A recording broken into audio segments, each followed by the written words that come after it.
Pemkab Aceh Singkil melalui Dinas Tanaman Pangan Hortikultura dan Peternakan Kabupaten Aceh Singkil melakukan pengecekan hewan kurban. Pemeriksaan dilakukan mulai dari kesehatan hingga umur hewan ternak yang akan dikurbankan.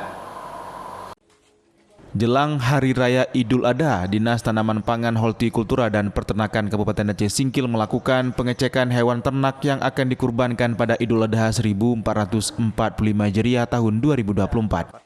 Pemeriksaan dilakukan pada 11 kecamatan yang ada di kabupaten tersebut secara bertahap. Petugas melakukan pemeriksaan mulai dari kesehatan hewan, usia hewan ternak, dan juga asal-usul hewan ternak yang akan dikurbankan. Pemeriksaan itu dilakukan untuk memastikan hewan ternak yang akan dikurbankan layak dan tidak memiliki kekurangan. PLT Kepala Dinas Tanaman Pangan Hortikultura dan Peternakan Kabupaten Aceh Singkil, Syamun mengatakan, dari hasil pemeriksaan di sejumlah kecamatan yang telah dilakukan, kondisi hewan ternak dalam keadaan baik, belum ditemukan kendala, baik kesehatan maupun umur yang kurang.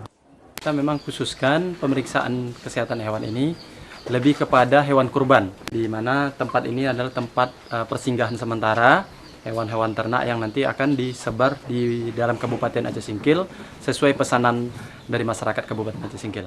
Berdasarkan data sementara Dinas TPHP Aceh Singkil, ternak yang akan dikurbankan terdiri dari 219 ekor sapi, 95 ekor kerbau, kambing 65 ekor, dan 15 ekor domba.